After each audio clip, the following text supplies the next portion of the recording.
Hello everyone! Welcome back to my channel. Ngayon tag-ulan, perfect gumawa ng something warm, sweet at comforting kaya tuloy. Today gagawa tayo ng malagkit na biko. Simple lang, mura ang ingredients at siguradong masarap. Tara simulan na natin. So meron tayong malagkit dito at meron tayong asukal. Ayan. At saka yung sugar na pinaka-brown na brown.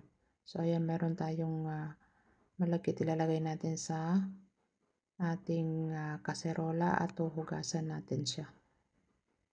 Hugasan natin ang malagkit hanggang luminaw ang tubig. Pagkatapos, ilagay sa rice cooker or palayok at lutuin katulad ng ordinaryong kanin pero konting tubig lang para hindi maging sabaw. Kailangan ang ating malagkit ay yung medyo matigas-tigas pa. So, ayan. Habang nagluluto ang malagkit sa isang kawali o sa kaserola, ibuhos natin. Magkadkit tayo ng ating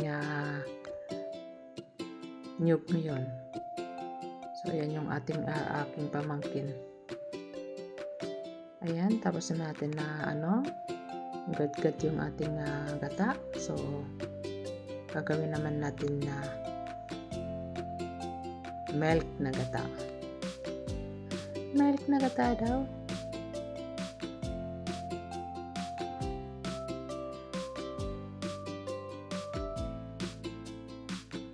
Ayan, tapos na natin.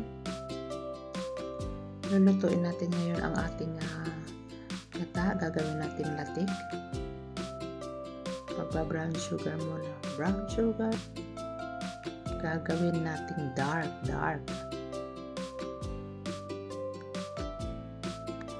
So, ayan yung ating malapit na siyang matapos. Malapit na siyang magawang latik. So, ayan yung ating latik. Wow, ang sarap. Sarap na yan ng na lagyan ng asukal. Yung kabataan namin, nilalagyan namin ng asukal yan. So, ayan yung ating ilagay natin at yan yung pinakahuli ng gata natin yan. Lalagay natin yung tagapulot natin. Tutunawin natin yan.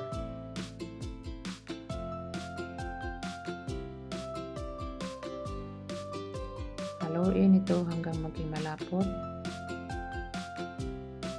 Pati yung yung dark brown at parang caramel daw. Ito ang magsisilbi natin latik. Ayun, latik sauce na siya. Wow, ang sarap.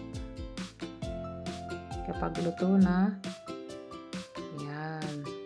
So, haluin na natin yung malagkit natin.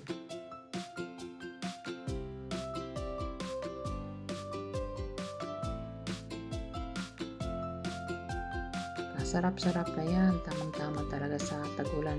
Maulan pa naman dito sa amin.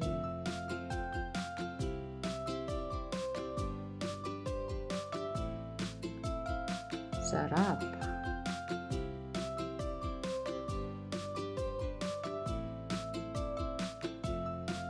Iluhit natin para mas kumapit ang lasa at maging sticky ang texture kapag hindi na basa. Ready na.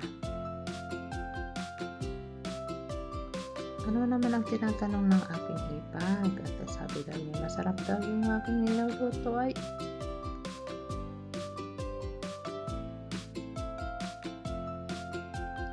Yes. Kailangan talaga ma-balance ang kanyang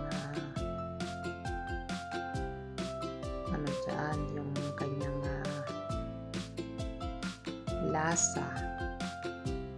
Yung iba nilalagyan ng kaunting asin para pang-balance yung tamis niya. Ang hirap pa naman maghalo dyan. So, ayan, halo-haloin lang muna natin. So, ilagay natin ang yung ating latik.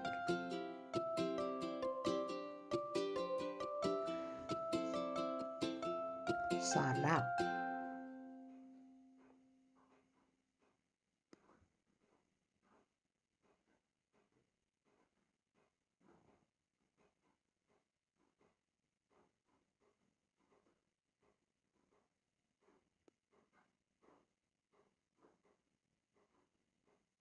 Sarap-sarap ng ating latik ngayon. Nakakatakam na ano. So ayan, ready na ang ating malagkit na biko. Tamang-tama sa tag-ulan. Perfect pang merienda o pang share sa pamilya. Kung nagustuhan nyo, don't forget to like, comment, and subscribe. See you next recipe. Stay warm and safe. Wow, sarap. Tikman natin. Bikong-biko na. Nilagay ko na yung latik dyan. O, diba? Thank you very much for your watching. Bye-bye.